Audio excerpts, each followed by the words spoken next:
ഷെരീഫ് സാഗറിൻ്റെ മുഖത്ത് വന്ന ഒരു വലിയ സന്തോഷമുണ്ട്. അത് യഥാർത്ഥത്തിൽ നമ്മൾ ഈ കുടിരിക്കലിൻ്റെ വീട് താമസത്തിൻ്റെ ദിവസം കിട്ടുന്ന ഒരു ആത്മനിർവൃതി എന്ന് പറയുമല്ലോ നമ്മൾ, സന്തോഷം മറ്റ് പീക്ക് ആ ലെവലിലേക്ക്. വൈറ്റ് ഗാർഡും റിസീവ് സെൻറ്ററിൻ്റെ വളണ്ടിയേഴ്സും, വൈറ്റ് ഗാർഡൊക്കെ ഫസ്റ്റ് മൊമെൻറ്റിൽ ഇവിടെ എത്തിയ റെസ്ക്യൂ വിഭാഗം എന്ന് പറയുന്നത് നമ്മുടെ വൈറ്റ് ഗാർഡാണ്. പിന്നീട് അവർ അവസാനിച്ചത് ഇവിടുത്തെ മണ്ണിനും ജീവജാലങ്ങൾക്കുമൊക്കെ അവർ കാവൽ നിന്ന് ആ ദിവസങ്ങളോളം ചെയ്തത്, അതെല്ലാം കൂടി കൂടിയതാണ് ഇന്ന് നമ്മൾ ഈ കസേരയിൽ ഇരിക്കുമ്പോൾ നമുക്ക് കിട്ടും. പൊതുവെ അതിനൊരു പറഞ്ഞ ഒരു നെഗറ്റീവ് ഈ നിർമ്മാണ യോഗ്യമല്ലാത്ത ഭൂമിയിലാണ്. നിർമ്മാണ യോഗ്യമല്ലാത്ത ഭൂമി എന്ന് പറയുമ്പോൾ സബ് കമ്മിറ്റി എന്നുള്ള ഞങ്ങൾ ആ പറയുന്ന കാര്യങ്ങളും അതിൻ്റെ പ്രചരണങ്ങളും ബഹളങ്ങളും ഒക്കെ ഉണ്ടാകുമ്പോഴും ഞങ്ങൾ കോഴിക്കോട്ടെ ആർക്കിടെക്ട് സ്ഥപതിയിലിരുന്ന് മാസ്റ്റർ പ്ലാനിൻ്റെ പ്രിപ്പറേഷനിലായിരുന്നു. ഒരു സ്ക്വയർ ഫീറ്റിന് 1000-ൽ-അധികം രൂപ ആളുകൾ കൊടുത്ത് വെയിറ്റ് ചെയ്യുന്ന ഒരു ആർക്കിടെക്റ്റ് അതേ നേരെ തങ്ങളോടും കുഞ്ഞാപ്പനോടും പറയുക ചെയ്തത്, ഈ പ്രോജക്റ്റ് ഞാൻ നിങ്ങളോടൊപ്പം ഉണ്ട്. ഞങ്ങളുടെ ഒരു അനുഭവം, അവിടുത്തെ ഒരു റിവ്യൂ മീറ്റിങ്ങിൽ ഏകദേശം ഒരാളെ ഹൈറ്റിലാണ് ഇങ്ങനെ നിന്നിട്ടാണ് നമ്മുടെ ഓടിങ്ങനെ ഇടുന്നത്. ആ തറയിലെ കോൺക്രീറ്റ് തറയിലിട്ട് ഒരിക്കലും പൊട്ടാത്ത രീതിയിൽ അത്രയും ക്വാളിറ്റിയിൽ കോംപ്രമൈസ്, പൈസ കൂടിയാലും കുഴപ്പമില്ല, നോ കോംപ്രമൈസ് എന്നാണ്. ഇത് പാർട്ടി അവർക്ക് ഹാൻഡ് ഓവർ ചെയ്യുന്നതോടുകൂടി ഇത് പൂർണ്ണമായും അവരുടേത് കൂടിയാണ്.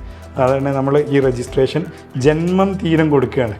ഗവൺമെൻറ് പദ്ധതിയിൽ ഇത്ര വർഷം വരെ ഇത് വിൽക്കാൻ പാടില്ല, ഇങ്ങനെ ഒരുപാട് കണ്ടീഷൻസാണ്. ആ ഒരു കണ്ടീഷനും ഇല്ലാതെ ഞാനും ഷെരീഫ് സാഗറൊക്കെ ഒരു വീട് അല്ലെങ്കിൽ ഒരു വില്ല വാങ്ങുമ്പം എങ്ങനെയാണോ അതിൻ്റെ ലീഗൽ ടൈറ്റിൽ നമുക്ക് സിദ്ധിക്കുന്നത്, അതുപോലെ legal title, common amenities, common roads, ഇത് ഇനി അവരുടേതാണ്. ഇതിലിനി പാർട്ടിയും ഇല്ല, ആരുമില്ല. ഒരു പാർട്ടി ചിഹ്നങ്ങളും ഇതിൽ ഉപയോഗിക്കാത്ത ഒരു പ്രോജക്റ്റ് ഒന്നുമില്ലല്ലോ ഇതിൽ. ഇല്ലല്ല, തങ്ങളാകെ തിരിച്ചു വെച്ച് നിങ്ങളെ പ്രാർത്ഥന ഞങ്ങൾക്ക് വേണമെന്നാണ്.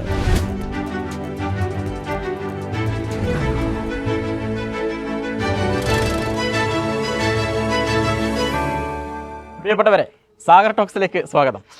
ഇന്ന് നമ്മളുള്ളത് മുസ്ലിം ലീഗിൻ്റെ അഭിമാന പദ്ധതിയായ വയനാട് പുനരധിവാസ പദ്ധതിയുടെ സൈറ്റിലാണ്, പ്രൊജക്റ്റ് സൈറ്റിലാണ്. വയനാട്ടിലെ വെള്ളിത്തോട് എന്ന് പറയുന്ന പ്രദേശത്താണുള്ളത്. നമ്മുടെ കൂടെയുള്ളത് പ്രിയപ്പെട്ട മുസ്ലിം ലീഗിൻ്റെ സംസ്ഥാന സെക്രട്ടേറിയറ്റ് മെമ്പറും മുസ്ലിം ലീഗിൻ്റെ ഈ പ്രൊജക്റ്റിൻ്റെ ഈ പുനരധിവാസ പദ്ധതിയുടെ ഉപസമിതിയുടെ മെമ്പറും കൂടിയായിട്ടുള്ള പ്രിയപ്പെട്ട PMA സമീർ സാഹിബാണ്. എന്താണ്, അതായത് നമ്മൾ കുറേ ആയിട്ട് പലതവണ ഇങ്ങോട്ട് കയറി വന്നതാണ്. ഇപ്പോൾ ഈ എല്ലാവരും വീടിരിക്കുന്ന ഈ ഒരു സന്തോഷകരമായ നിമിഷത്തിലാണ് ഇന്ന് നമ്മളുള്ളത്. എന്താണ്, ഈ പ്രൊജക്റ്റിൻ്റെ ഭാഗമായിട്ട് ഇതിൻ്റെ ഡേ 1 മുതൽ നിന്ന ഒരാളാണ് ഷമീർ സാഹിബ്. അതായത് നമ്മൾ ആദ്യത്തെ ദിവസം ഈ ദുരന്തം നടന്നിട്ട് ആ സമയം മുതൽ പ്രിയപ്പെട്ട സാദിഖ് അലി ശിഹാബ് തങ്ങളുടെയും കുഞ്ഞാലിക്കുട്ടി സാഹിബിൻ്റെയും കൂടെ ചുരം കയറി വന്നതാണ്. അന്നത്തെ ഭീകരാന്തരീക്ഷം മുതൽ കണ്ട ഒരാളാണ്. അതൊക്കെ കഴിഞ്ഞ് അവർക്ക് വേണ്ടി നമ്മൾ ഒരു ആശ്വാസ പദ്ധതി പ്രഖ്യാപിച്ചു. അത് പുനരധിവാസ പദ്ധതിയുടെ ഭാഗമായിട്ടുള്ള ക്രൗഡ് ഫണ്ടിങ് നടത്തി. ഇങ്ങനെ വന്ന് ഈ ഒരു ദിവസം, അതായത് എല്ലാവരും വീടിരിക്കലിൻ്റെ ഒരു സന്തോഷത്തിലാണ്. ഈ ഒരു ദിവസം ഇവിടെ വന്ന് നിൽക്കുമ്പോൾ, നമ്മൾ ഷൂട്ട് ചെയ്യുന്നത് വീടിരിക്കുന്നതിൻ്റെ ദിവസമാണ്. ഈ ദിവസം ഇവിടെ വന്ന് നിൽക്കുമ്പോൾ എന്താണ് മനസ്സിൽ തോന്നുന്ന സംഗതികൾ പറഞ്ഞു തുടങ്ങി. സാഗർ ഈ ഇൻട്രൊഡക്ഷൻ പറയുമ്പോൾ ഷെരീഫ് സാഗറിൻ്റെ മുഖത്ത് വന്ന ഒരു വലിയ സന്തോഷമുണ്ട്. അത് യഥാർത്ഥത്തിൽ നമ്മൾ ഈ പ്രോജക്റ്റിൻ്റെ ഈ കുടിരിക്കലിൻ്റെ വീട് താമസത്തിൻ്റെ ദിവസം കിട്ടുന്ന ഒരു ആത്മനിർവൃതി എന്ന് പറയുമല്ലോ നമ്മൾ, സന്തോഷം മറ്റ് പീക്ക് ആ ലെവലിലേക്കാണ്. ഈ ഒരു പ്രോജക്റ്റിൽ ഷെരീഫ് സാഗർ ഇൻട്രൊഡ്യൂസ് ചെയ്തതുപോലെ തന്നെ ഈ ഒരു പ്രോജക്റ്റിൻ്റെ ആരംഭഘട്ടത്തിൽ നമ്മൾ അനുഭവിച്ച വിഷമങ്ങളുണ്ട്. നമ്മുടെ വല്ലാത്തൊരു ആ ഒരു രീതിയിലാണല്ലോ നമ്മൾ ഈ ചുരം കയറി ഇങ്ങോട്ട് വന്നത്. അന്ന് മുതൽ പിന്നെ ക്രൗഡ് ഫണ്ടിങ്ങിലേക്ക് വന്നു. ക്രൗഡ് ഫണ്ടിങ്ങിൻ്റെ കാര്യമായ എൻ്റെ ഒരു പ്രവർത്തനം ആ സമയത്ത് അതായിരുന്നു. അതിലും നമ്മൾ ഒരുമിച്ചാണ് പ്രവർത്തിച്ചത്. അതിൽ നിന്ന് ഇന്നിങ്ങോട്ട് കയറി വരുമ്പോൾ നമുക്ക് ഉണ്ടാവുന്നത് വലിയ സന്തോഷം, സംതൃപ്തിയും സമാധാനവും ഒക്കെ ഉള്ള ഒരു പ്രോജക്റ്റ് പൂർത്തിയാവുക. ആ പ്രോജക്റ്റ്, ഇതുപോലൊരു പ്രോജക്റ്റ് പൂർത്തിയാക്കാൻ നമ്മൾക്ക് അതിൻ്റെ ഭാഗമാക്കാൻ കഴിഞ്ഞു എന്നുള്ളതിൻ്റെ ഒരു സംതൃപ്തി വളരെ വളരെ വലുതാണ്. നമുക്ക് മനസ്സിൽ വലിയ സന്തോഷം തോന്നുന്ന ഒരു ഘട്ടമാണിത്. ഇന്നിപ്പോൾ ഒരുപാട് ആളുകൾ വീടിരിക്കൽ നടത്തിക്കഴിഞ്ഞു. ഞാൻ ഓർക്കുന്നത്, ഈ ദുരന്തം നടന്ന സമയത്ത് ആദ്യം നമ്മളൊരു അങ്കലാപ്പിലായിരുന്നു എല്ലാവരും. പക്ഷേ നമ്മൾ പെട്ടെന്ന് തന്നെ അത് റെസ്പോണ്ട് ചെയ്തിട്ട് മുസ്ലിം യൂത്ത് ലീഗിൻ്റെ വൈറ്റ് ഗാർഡ് ഉൾപ്പെടെയുള്ള സംവിധാനങ്ങൾ ഇവിടെ സെറ്റായി കഴിഞ്ഞു. അതോടൊപ്പം തന്നെ കുഞ്ഞാലി സാഹിബും തങ്ങളും ബഷീർ സാഹിബും ടീം ഇങ്ങോട്ട് ചുരം കയറി വന്നു. ആദ്യഘട്ടത്തിൽ നമ്മൾ എങ്ങനെയാണ് ഇവർക്കൊരു ആശ്വാസം കൊടുക്കേണ്ടത് എന്ന കാര്യത്തിൽ ഒരു കൺഫ്യൂഷൻസ് എല്ലാവർക്കും ഉണ്ടായിരുന്നു. അപ്പോൾ ആദ്യഘട്ടത്തിൽ രക്ഷാപ്രവർത്തനം തന്നെയായിരുന്നു പ്രധാനം. കാരണം ആളുകൾ അത്രത്തോളം പാനിക്കായിരുന്നു, മൃതദേഹങ്ങൾ കണ്ടുകിട്ടാത്ത അവസ്ഥ, അങ്ങനെ കുറേ സംഭവങ്ങളുണ്ടായിരുന്നു. അപ്പോൾ അതിന് ശേഷമുള്ളൊരു ഘട്ടം, അതായത് അവർക്ക് അടിയന്തര സഹായം ഏർപ്പാടാക്കുന്നത് ഉൾപ്പെടെയുള്ള ഒരു ഘട്ടം, അല്ലെങ്കിൽ ഈ ഒരു പ്ലാനിങ്ങിലേക്ക്, അതായത് ഇപ്പോൾ ഒരു ഫണ്ട്, ഇപ്പോൾ ഞാൻ മനസ്സിലാക്കിയിടത്തോളം തുടക്കത്തിൽ നമ്മൾ ചെറിയൊരു ഫണ്ട് പ്രഖ്യാപിച്ചു.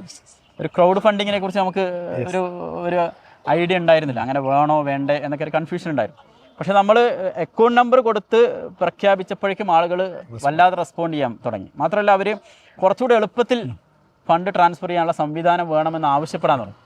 അങ്ങനെയാണ് നമ്മൾ ക്രൗഡ് ഫണ്ടിങ്ങിലേക്കും ആപ്പിലേക്കൊക്കെ പോയി വന്നു. എന്തായാലും ആ ഒരു ഘട്ടത്തിലെ അനുഭവങ്ങൾ ജസ്റ്റ് പങ്കുവെച്ചാൽ നന്നാവും. റെസ്ക്യൂ പ്രവർത്തനങ്ങൾ കോർഡിനേറ്റ് ചെയ്തു നമ്മുടെ വളണ്ടിയർ ഓർഗനൈസേഷൻസ്, വൈറ്റ് ഗാർഡ് എല്ലാവരും ആ കാര്യത്തിൽ സജീവമായി വന്നു. പിന്നെ റെസ്ക്യൂവിൻ്റെ ഏകദേശം കഴിഞ്ഞപ്പോഴാണ് ഇപ്പം സാഗർ പറഞ്ഞതുപോലെ നമ്മൾ റീഹാബിലിറ്റേഷൻ പദ്ധതിയെക്കുറിച്ച് ആലോചിച്ച്. റീഹാബിലിറ്റേഷൻ ഇതിൻ്റെ ഏതാനും ദിവസങ്ങൾക്ക് ശേഷം പാണക്കാട്ടേക്ക് സെയ്ദ് സാദിഖ് അലി ശിഹാബ് തങ്ങളുടെ വീട്ടിലേക്ക് ഇവിടുത്തെ ജില്ലാ കമ്മിറ്റി ഇതിന് നേതൃത്വം നൽകിയ ആളുകളെല്ലാവരെയും വിളിച്ച് ഇതിൻ്റെ റീഹാബിലിറ്റേഷന് വേണ്ടി ആലോചിച്ചു. അന്ന് നമ്മൾ ഇത്തരത്തിലുള്ള ഒരു പദ്ധതിക്ക് എങ്ങനെയാണ് എന്നൊന്നും നമ്മളൊരു വലിയ പ്ലാനുമായിട്ടായിരുന്നില്ല മീറ്റിങ്ങിൽ പോയത്. സാദിഖ് അലി തങ്ങൾ കൃത്യമായ നിർദ്ദേശം നൽകി. കുഞ്ഞാലൂർ സാഹിബ് ഉണ്ടായിരുന്നു, ജില്ലാ നേതാക്കന്മാർ, ബഷീർ സാഹിബ് അടക്കമുള്ള നേതാക്കന്മാരെല്ലാവരും കൂടി ഇരുന്ന് എന്നിട്ട് അവർ ഒരു ബേസിക് ക്രൈറ്റീരിയ, ബേസിക് പ്ലാൻ അവിടുന്ന് നിർദ്ദേശമായിട്ട് പറഞ്ഞു, ഇന്ന കാര്യങ്ങൾ പറയണം. തൊട്ടടുത്ത ദിവസം തന്നെ വീണ്ടും നേതാക്കന്മാരെല്ലാം ഇങ്ങോട്ട് വയനാട്ടിലേക്ക് വന്നു. വയനാട്ടിൽ നിന്ന് അവർ മീഡിയനെ കാണുന്നു. മീഡിയനെ കണ്ട് ഇങ്ങനെ 100 വീടുകൾ ഇവിടെ റീഹാബിലിറ്റേഷൻ്റെ ഭാഗമായി പാർട്ടി നിർമ്മിക്കുമെന്ന് പറഞ്ഞു. പിന്നീട് നടന്നത്, ഞാൻ ഒരുപാട് പ്രോജക്റ്റുകൾക്ക് എൻ്റെ പ്രൊഫഷൻ്റെ ഭാഗമായിട്ടൊക്കെ വന്നിട്ടുണ്ട്. പക്ഷെ പിന്നീട് നടന്നത് ഞാൻ ഇന്നോളം കണ്ടിട്ടില്ലാത്തൊരു കോർഡിനേഷൻ വർക്കാണ്. ഇമ്മീഡിയറ്റ് ആയിട്ട് നമ്മൾ ലീഗ് ഹൗസിൽ ഇരിക്കുന്നു, മീഡിയ പ്ലാൻ ചെയ്യുന്നു, ക്രൗഡ് ഫണ്ടിങ്, നമ്മൾ മുമ്പും ക്രൗഡ് ഫണ്ടിങ് ചെയ്തിട്ടുണ്ട്. എന്നാൽ പിന്നീട് ആളുകൾ ഇങ്ങനെ വല്ലാത്തൊരു ഒഴുക്കായിരുന്നു. ഇതിൽ കണ്ട ഒരു വല്ലാത്തൊരു പ്രത്യേകത, നമ്മൾ ഇപ്പോൾ സംഘടനയുടെ മറ്റു പദ്ധതികൾക്കൊക്കെ ക്രൗഡ് ഫണ്ടിങ്ങിൻ്റെ ആ കാര്യത്തിലൊക്കെ ഉള്ളതിൽ നിന്ന് വ്യത്യസ്തമായി സമൂഹത്തിലെ വ്യത്യസ്ത ആളുകൾ, എന്തിനേറെ ഒരു സംഘടന എന്നുള്ള നിലക്ക് പലപ്പോഴും തുടർച്ചയായി എതിർപ്പ് പറയുന്ന ചർച്ചകളിലൊക്കെ ഒരു അപ്പുറത്ത് നിന്ന് എതിർക്കുന്ന ആളുകൾ ചെക്കുമായിട്ട് നമ്മുടെ നേതാക്കന്മാരുടെ അടുത്തേക്ക് വരികയാണ്. ഓരോരുത്തർ നമ്മുടെ നേതാക്കന്മാരെ എറണാകുളത്തേക്ക് സലാം സാഹിബിനെ വിളിച്ചിട്ട് പറയുകയാണ്, ഒരു വീട് എൻ്റെ വകാൻ. അവരൊന്നും ഈ പാർട്ടിയുടെ മെമ്പർമാരല്ല, ഈ പാർട്ടിയുമായി നേരിട്ട് ഏതെങ്കിലും പ്രവർത്തനത്തിൽ ഭാഗവാക്കാവുകയോ ഒരു പക്ഷേ പാർട്ടിയുടെ ഒരു പ്രവർത്തനങ്ങൾ അനുഭവിക്കുക പോലും ചെയ്യാത്ത ആളുകളാണ്. എല്ലാവരും കൂടി ഒരുമിച്ച് വരുന്നു. ആ ഒരുമിച്ച് വരുന്നതിൽ അവർ കണ്ട ഏറ്റവും വലിയ ക്രൗഡ് ഫണ്ടിങ്ങിൻ്റെ ഒരു സുതാര്യതയും ആ കാര്യങ്ങളും തന്നെ തങ്ങൾ നിർദ്ദേശിച്ചു. ഇത് 100% സുതാര്യമായിട്ടായിരിക്കുന്നു. ഇന്ന് നമ്മളിവിടെ ഇരിക്കുമ്പോൾ ഈ പറയുന്ന പേയ്മെൻറ്റ് ടൈൽസിനും ഈ നിർമ്മിച്ച നിർമ്മാണത്തിനും ഈ കാണുന്ന എല്ലാ പ്രവർത്തനങ്ങൾക്കും എത്ര രൂപ ചിലവായി എന്നുള്ളത് നമ്മളിപ്പം നമ്മുടെ ആപ്പ് നോക്കിയാൽ കാണാൻ പറ്റും. ആ രീതിയിലുള്ള സുതാര്യമായ ഒന്നിലേക്ക് ഇത് വരികയാണ്. അപ്പം ഒരു ഫണ്ട് പാണക്കാട്ടെ കോലായിൽ നിന്ന് നമ്മൾ ഈ റീഹാബിലിറ്റേഷൻ പദ്ധതിയുടെ ഒരു തീരുമാനം എടുക്കുന്നു. ഇന്ന് നമ്മൾ ഈ പദ്ധതിയുടെ ഇതിലേക്ക് ഇരിക്കുമ്പോൾ ആ പാണക്കാട്ടെ തീരുമാനത്തിന് കേരളം നൽകിയ മലയാളികൾ ലോകത്ത് എവിടെയൊക്കെയോ ഉണ്ടെങ്കിൽ അവരൊക്കെ ഇതിന് ചേർന്ന് നിന്ന ഒന്നാണ്. ഇത് പാർട്ടിക്ക് എല്ലാവരും കൊടുത്ത അംഗീകാരം കൂടിയാണ് ഈ പദ്ധതി. നമ്മളിവിടെ ഇരിക്കുമ്പം അതിനും കൂടി കിട്ടുന്ന വലിയൊരു അംഗീകാരവും പാർട്ടിക്ക് മേലുണ്ടാകുന്ന വിശ്വാസ്യതയുമാണ് ഈ ക്രൗഡ് ഫണ്ടിങ്ങിൻ്റെ ഏറ്റവും വലിയ ബോട്ടം ലൈൻ റിസൾട്ട് എന്ന് പറയുന്നത്. ആ വിശ്വാസ്യതയാണ്. അതായത് തുടക്കത്തിൽ ഞാൻ മനസ്സിലാക്കിയിടത്തോളം നമ്മൾ ഇങ്ങനൊരു ക്രൗഡ് ഫണ്ടിങ്ങിലും ആളുകൾ വല്ലാതെ മുസ്ലിം ലീഗിനെ വിശ്വസിച്ച് ഫണ്ട് തരാൻ തുടങ്ങിയപ്പോഴാണ് നമ്മൾ 100 വീട് പ്രഖ്യാപിക്കാനുള്ള ഒരു കോൺഫിഡൻസ് അല്ലേ. അപ്പോൾ അതോടൊപ്പം തന്നെ എനിക്ക് തോന്നുന്നത് സർക്കാർ സഹായം, അടിയന്തര സഹായം കൊടുക്കുന്നതിന് മുമ്പേ നമ്മൾ എന്ത് ചെയ്തു, അടിയന്തര സഹായമായിട്ട് 15,000 രൂപ കൊടുത്തു എല്ലാവർക്കും. അതായത് പല ഘട്ടങ്ങളിലാണ് ഈ ഒരു റീഹാബിലിറ്റേഷൻ നടന്നത്. അത് നമ്മൾ പറയേണ്ടതുണ്ട്. കാരണം എന്താ വെച്ചാൽ ഈ ഒരു വീട് മാത്രമാണ് നമ്മൾ ഈ ഒരു 36 കോടിയിൽ കൊടുത്തത് എന്ന് വിചാരിക്കുന്ന പല ആളുകളുണ്ട്. പക്ഷെ അപ്പുറത്തേക്ക്, അതായത് അടിയന്തര സഹായം 15,000 രൂപ കൊടുത്തു. അതുപോലെ തന്നെ ഭക്ഷ്യ കിറ്റുകൾ കൊടുത്തു. ഈ വാഹനങ്ങൾ നഷ്ടമായവർക്ക്, കച്ചവടക്കാർക്കും വാഹനം നഷ്ടപ്പെട്ടവർക്കും അതിനുള്ള സഹായം നൽകി. അതൊന്നും ആരും ആലോചിക്കാത്തൊരു ഘട്ടത്തിലാണ്. അതായത് മറ്റാരും ആലോചിക്കാത്തൊരു ഘട്ടത്തിലാണ് കച്ചവടക്കാർക്ക് അവർ തന്നെ നമ്മളോട് പറയാണ്, ആദ്യമായിട്ടാണ് ഈ കച്ചവടത്തിന് ഒരു നഷ്ടപരിഹാരം, അല്ലേ, കച്ചവട സാധനങ്ങളൊക്കെ നഷ്ടപ്പെട്ട ഒരുപാട് ആളുകളുണ്ട്. അവർക്ക് നമ്മൾ നഷ്ടപരിഹാരം കൊടുത്തു. ഇങ്ങനെ പല ഘട്ടങ്ങളിലൂടെയാണ് നമ്മൾ ഈ ഒരു ഘട്ടത്തിൽ എത്തി നിൽക്കുന്നത്. കറക്റ്റ്. ആ ഘട്ടങ്ങളെ ഒന്നുകൂടെ ഓർക്കാവുന്നതാണ്. ഒന്ന് നമ്മുടെ ഈ ഫസ്റ്റ് റീഹാബിലിറ്റേഷൻ ആദ്യം തന്നെ അവരെല്ലാവരും ക്യാമ്പുകളിലായിരുന്നു. ആ ക്യാമ്പുകളിലേക്ക് ഓരോരുത്തർക്കും ഓരോ കുടുംബത്തിൽ 700ഓളം ആളുകളുണ്ട്, കൃത്യമായി പറഞ്ഞാൽ 694 എങ്ങനെ എന്തുകൊണ്ട് ഓരോരുത്തർക്കും 15,000 രൂപ കവറിലിട്ട് അടിയന്തിരമായിട്ട് അവർക്ക് അവരുടെ എല്ലാം നഷ്ടപ്പെട്ടതായിരുന്നല്ലോ, ക്യാഷായിട്ട് അവരുടെ കൈകളിലേക്ക് കൊടുക്കുന്നു. അതേപോലെ വാഹനം നഷ്ടപ്പെട്ടവർ, കച്ചവടത്തിൻ്റെ കടകൾ നഷ്ടപ്പെട്ടവർ, ടാക്സി ഓടിക്കുന്ന ആളുകൾ നഷ്ടപ്പെട്ടവർ, അവർക്കെല്ലാം എന്തായിരുന്നോ തങ്ങൾ പറഞ്ഞതുപോലെ നമ്മൾ ചിലവല്ല നോക്കിയത്, ആ പറയുന്ന രീതിയിൽ എങ്ങനെയാണോ അവരുടെ ആ ഒരു സ്ഥിതിയിലേക്ക് തിരിച്ചു കൊണ്ടുവരാൻ പറ്റുക, അത് അതിലേക്ക് കൊണ്ടുവരാൻ പറ്റും. ആ 15,000 രൂപ കൊടുക്കുന്ന ആ സമയത്ത് പിറ്റേന്ന് രാവിലെ ഇവിടെ ആ പൈസ കൊടുക്കാൻ തീരുമാനിക്കുകയാണ്. അന്ന് നമ്മുടെ ഇതിനോട് അസോസിയേറ്റ് ചെയ്ത ബാങ്കുകൾ അതിനുവേണ്ടി മാനേജർ അടക്കം ഇരുന്ന് എല്ലാവരും ഇതിനോട് കൂടി നിൽക്കുന്നതിൻ്റെ ഒരു താല്പര്യം നമുക്ക് വല്ലാതെ മോട്ടിവേഷൻ. അവരുടെ അന്നത്തെ മാനസികാവസ്ഥ വല്ലാത്തതായിരുന്നു. കാരണം ഒരു കടയിൽ പോയി ചായ കുടിക്കാനുള്ള ഒരു പോക്കറ്റ് മണി പോലും ഇല്ലാത്തൊരു സമയത്താണ് നമ്മളത് കൊടുത്തത്. അന്തസ് അല്ലെങ്കിൽ അഭിമാനം ചോദ്യം ചെയ്യപ്പെടുന്ന ഒരു സമയത്ത് ഒരു പൈസ ഒരാളിൽ ഇല്ലെങ്കിൽ ഇന്നത്തെ ഒരു അവസ്ഥ എന്താ? എല്ലാം ഒലിച്ചു പോയത്. ആ സമയത്താണ് അത് തുടങ്ങിയത്. അതിനുശേഷമാണ് അന്ന് ആ പറയുന്ന ആ പദ്ധതികളൊക്കെ ഈ ക്രൗഡ് ഫണ്ടിങ്ങിൻ്റെ ഇടയിലേക്ക് നടന്നപ്പോൾ നമ്മളൊക്കെ ഒരു ക്രൗഡ് ഫണ്ടിങ് പലപ്പോഴും നീട്ടി എക്സ്റ്റെൻഡ് ചെയ്തൊക്കെ ചെയ്യുമ്പോൾ ഇതാ സമയത്ത് ബഹുമാനപ്പെട്ട ജനറൽ സെക്രട്ടറി സലാം സാഹിബ് പറയാം, രാത്രി 12 മണിയല്ലേ പറഞ്ഞത്, നിങ്ങൾ 12 മണിക്ക് ഓഫ് ആക്കിക്കോ. അത് ആ സമയത്ത് ഓഫാക്കുകയാണ്. ഇങ്ങനെ ഒലിച്ച് വരികയാണ് പണം, ഇങ്ങനെ എല്ലാ ഭാഗത്തു നിന്നും ആളുകൾ വരിക. എന്നിട്ടും പിന്നെ ആളുകൾ ചോദിച്ചുകൊണ്ടിരിക്കുക ഞങ്ങൾക്ക് എന്താ ചെയ്യാൻ പറ്റുക എന്നുള്ളത്. അത് വല്ലാത്തൊരു അത്ഭുതമാണ്. ആ ഒരു വിശ്വാസം കാത്തു സൂക്ഷിക്കാൻ സാധിച്ചു എന്നുള്ളതാണ് ഇവിടെ ഇരിക്കുമ്പോഴുള്ള വലിയൊരു പാർട്ടിയുടെ ഏറ്റവും വലിയ സന്തോഷം. അത് തന്നെയാണ്. അതായത് നമ്മൾ ചേർത്ത് പിടിക്കുക എന്നുള്ളത് വെറും ഒരു പദപ്രയോഗമല്ല എന്ന് ഇവിടെ വരുമ്പോൾ നമ്മൾ മനസ്സിലാവും. അതായത് അക്ഷരാർത്ഥത്തിൽ നമ്മൾ ചേർത്ത് പിടിക്കുകയാണ് ചെയ്തത്.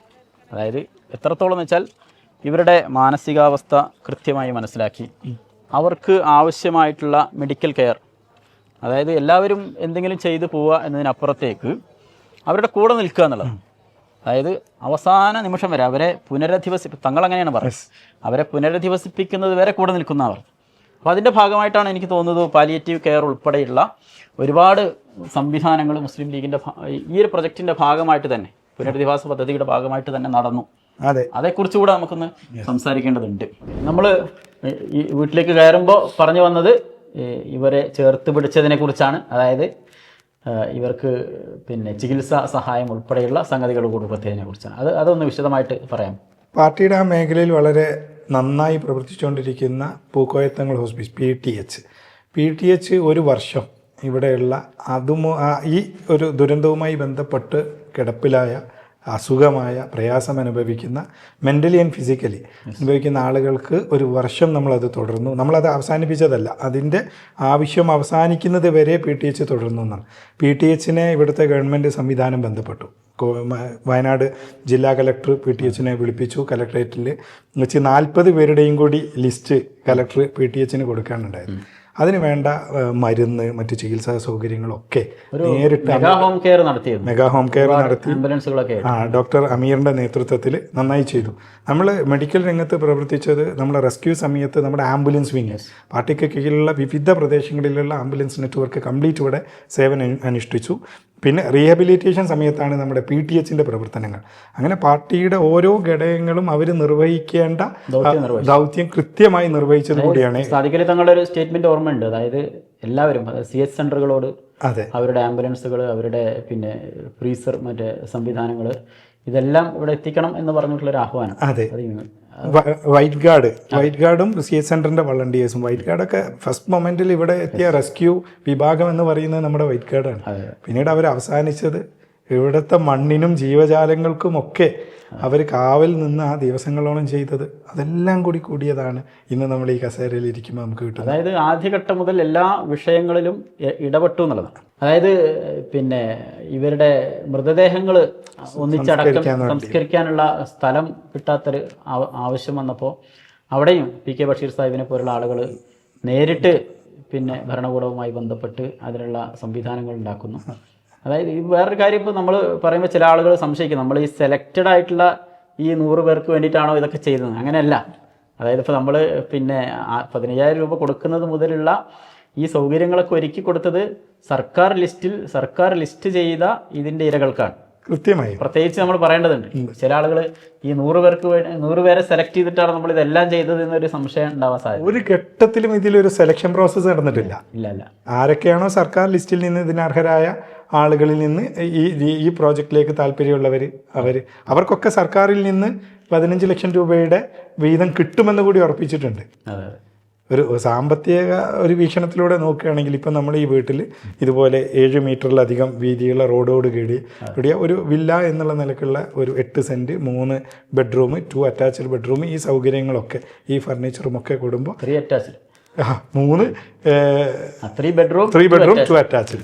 അപ്പം ഈ സൗകര്യങ്ങളൊക്കെ കൂടുമ്പം അവർക്ക് ഒരു മോശമില്ലാത്ത ഒരു വാല്യുവേഷൻ കിട്ടുന്ന ഒരു പ്രോപ്പർട്ടി. നമ്മൾ അതിലേക്ക് വരാം. അതായത് ഇപ്പോൾ നമ്മൾ 100 വീടുകൾ പ്രഖ്യാപിക്കുകയാണ് തങ്ങൾ, 100 വീടുകൾ നിർമ്മിച്ചു കൊടുക്കും. അപ്പോൾ ആ സമയത്ത് തന്നെ ആശങ്കകൾ ഉണ്ടായിരുന്നു. ഈ 100 വീടുകൾ ഉണ്ടാക്കുക എന്നുള്ളത് പ്രത്യേകിച്ച് വയനാട് പോലെയുള്ള ഒരു പ്രദേശത്ത്, അതായത് ഭൂമിയുമായി ബന്ധപ്പെട്ട് കുറേ വിഷയങ്ങളുണ്ട്.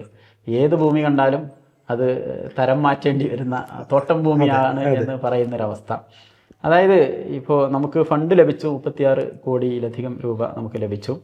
അതിനുശേഷം ഇപ്പോൾ ഈ ഫണ്ടിനെ സംബന്ധിച്ച് പറയുകയാണെങ്കിൽ KMCC ഉൾപ്പെടെയുള്ള നമ്മുടെ എല്ലാ ഘടകങ്ങളും, പ്രത്യേകിച്ചും പ്രവാസികളെ നമ്മൾ പറയേണ്ടത് വലിയ സപ്പോർട്ട് നമുക്ക് തന്നു.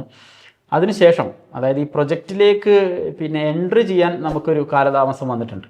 അതായത് അതിനൊരു പ്രധാന കാരണം നമ്മൾ തുടക്കം മുതലേ സർക്കാരുമായി സഹകരിക്കുമെന്ന് പറഞ്ഞതാണ്. അതായത് സർക്കാരിൻ്റെ ഒരു ടൗൺഷിപ്പ് തുടക്കം മുതലേ സർക്കാരുമായി സഹകരിച്ചിട്ടാണ് നമ്മൾ എല്ലാ കാര്യങ്ങളും ചെയ്തത്. ഇപ്പോൾ വൈറ്റ് കാർഡ്, ഭക്ഷണ വിതരണം ഉൾപ്പെടെയുള്ള എല്ലാ കാര്യങ്ങളും.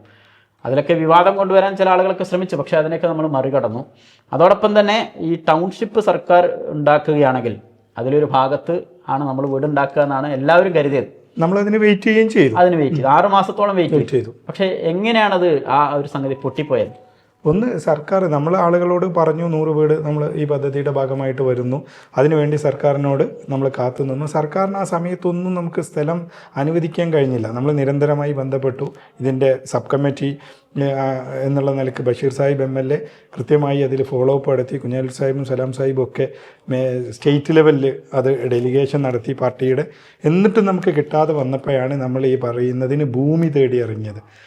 ഷെരീഫ് സാഗർ പറഞ്ഞതുപോലെ ഒരു പ്രോജക്റ്റ്, പ്രത്യേകിച്ച് വയനാട്ടിലാണെങ്കിൽ ഒരു പ്രോജക്റ്റിൻ്റെ മാനേജ്മെൻറ്റ് വെർട്ടിക്കലായ ലീഗൽ ഫീസിബിലിറ്റി ഇവിടെ ഏറ്റവും പ്രധാനപ്പെട്ടത് ലാൻഡുമായിട്ടുള്ളതായിരുന്നു. ലാൻഡ് നമ്മൾ കണ്ടെത്താൻ ശ്രമിച്ചു. ഒരുപാട് ലാൻഡുകൾ നമ്മൾ പോയി നോക്കി. തങ്ങൾ പ്രഖ്യാപിച്ചതും തങ്ങൾ നിർദ്ദേശിച്ചതും ഏറ്റവും നല്ലത് നൽകണമെന്നാണല്ലോ. അങ്ങനെയാണ് നോക്കിയിട്ട് നമ്മൾ ഈ ഭൂമിയിലേക്ക് എത്തുന്നത്. ഈ ഭൂമിയുടെ പ്രോസസ്സ് ഇതിൻ്റെ സബ് കമ്മിറ്റി അംഗങ്ങൾ എന്നുള്ള നിലക്ക് ഇതിന് നേതൃത്വം നൽകിയ PMA Salam Sahib, PK Basheer Sahib MLA, ഇവിടുത്തെ KK Ahammed Sahib president, T Muhammad Sahib, നമ്മുടെ PK ഫിറോസ് സാഹിബ്, അതേപോലെ ഇസ്മയിൽ, നമ്മുടെ യൂത്ത് ലീഗിൻ്റെ ട്രഷറർ കൂടിയ ഇസ്മയിൽ, ജിഷാൻ, നമ്മളൊക്കെ ഒരുമിച്ച് ഇതിനിരുന്നു. ഈ പറയുന്ന ലാൻഡിൻ്റെ അവൈലബിലിറ്റി നോക്കി ലാൻഡ് വിസിറ്റ് ചെയ്തു. ലാൻഡിൻ്റെ ലീഗൽ ഓക്കെയാണ് എന്ന് കണ്ടതിന് ശേഷമാണ് എല്ലാവരും ഒരുമിച്ചിരുന്ന് ഈ ഭൂമി എങ്ങനെ നമുക്ക് വാങ്ങാൻ പറ്റുമെന്നുള്ളത് പറഞ്ഞു. അതിൻ്റെ നെഗോഷിയേഷൻ നടന്നു. 100% ഈ ഭൂമിയുടെ ടോക്കൺ അഡ്വാൻസ് കൊടുത്തത് മുതൽ രജിസ്ട്രേഷൻ കഴിഞ്ഞ് ഈ പറയുന്ന പോക്കുവരവ് നടത്തുന്നത് വരെ നമുക്ക് ഏൽപ്പിച്ച നമ്മുടെ അക്കൗണ്ടിൽ നിന്നും തുക കൊടുത്തു. ആ സ്റ്റാമ്പ് പേപ്പറിനുള്ള തുക ഗവൺമെൻറ്റിലേക്ക് അടച്ചു. അങ്ങനെയാണ് ഈ ഭൂമി നമ്മൾ ലഭ്യമാക്കിയത്. ഭൂമിയുടെ കുറേ വിവാദങ്ങൾ വരുമ്പോഴും സബ് കമ്മിറ്റി അംഗങ്ങളുടെ കോൺഫിഡൻസ് എന്താ വെച്ചാൽ 0 ലീഗൽ എന്തെങ്കിലും തരത്തിലുള്ള ഒരു ലീഗൽ മിസ്റ്റേക്കോ ഇതിലില്ല എന്ന ഉറച്ച വിശ്വാസത്തിൽ തന്നെ. അതിന് കേരളത്തിലെ ഏറ്റവും സീനിയേഴ്സായ അഡ്വക്കേറ്റ്സിനെ കൊണ്ട് അത് വെറ്റ് ചെയ്യിക്കുന്നു. ആ പറയുന്ന ഡോക്യുമെൻ്റ് റൈറ്റേഴ്സിനെ കൊണ്ട് അത് വെരിഫൈ ചെയ്യിക്കുന്നു. ഭൂമി കുറ്റമറ്റ ഭൂമി അത് ഈ റോഡ് സൈഡിൽ കേരളത്തിലെ ഇങ്ങനെയുള്ള ഒരു PWD ഹൈവേയുടെ വക്കത്തുള്ള ഭൂമി ഈ തരത്തിൽ ലഭ്യമാകാൻ ഏത് ഭൂമിയാണോ സ്യൂട്ടബിൾ അത് ലീഗലി ഫിറ്റായ ഭൂമി തന്നെയാണ് പാർട്ടി വാങ്ങിയിട്ടിരിക്കുന്നത്. എന്നതിന് ശേഷമാണ് നമ്മൾ മാസ്റ്റർ പ്ലാനിലേക്ക് കിടക്കുന്നത്. മാസ്റ്റർ പ്ലാൻ വലിയൊരു ഘട്ടമായിരുന്നു. അതായത് ഈ ഭൂമിയെക്കുറിച്ച് പറയുമ്പോൾ ഒരിക്കലും ഈ ഭൂമിയിൽ ഒരു കല്ലിടാൻ പോലും കഴിയില്ല എന്നാണ് വിമർശകർ പറയുന്നത്. വിമർശകരുടെ പേരൊന്നും പറഞ്ഞിട്ട് അവരെ വലുതാക്കുന്നില്ല.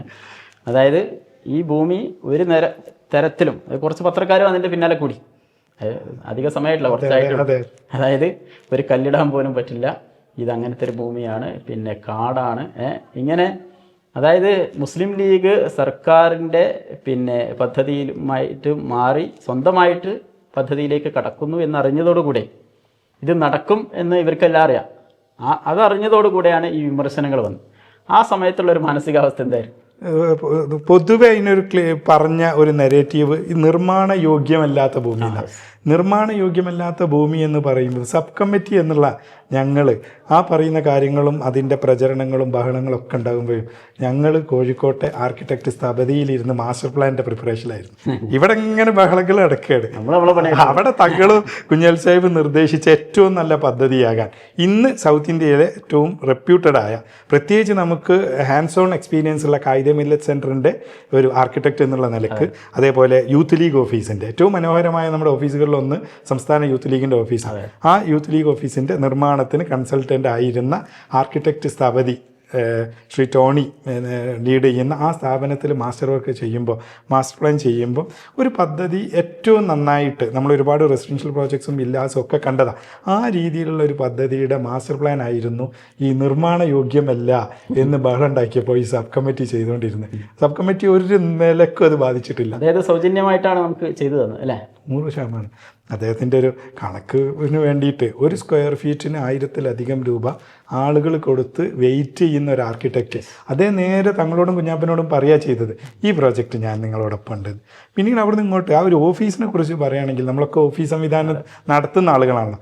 അവിടുത്തെ ഒരു സ്റ്റേഷനറി എക്സ്പെൻസ്, ഒരു പ്ലാന്, ഒരു വർക്കിംഗ് ഡ്രോയിങ് പ്രിൻറ്റ് വേണമെങ്കിൽ എന്തെങ്കിലും ഒരു സ്റ്റേഷനറി എക്സ്പെൻസ് പോലും ഈ കമ്മിറ്റിയുടെ അംഗമെന്നുള്ളതൊക്കെ ഞാൻ ചോദിച്ചിട്ടുണ്ട്. നിങ്ങൾക്ക് റീഇംബേഴ്സ് ചെയ്യാവുന്ന എക്സ്പെൻസുകൾ എന്തെങ്കിലും ഉണ്ടെങ്കിൽ ചെയ്യാം.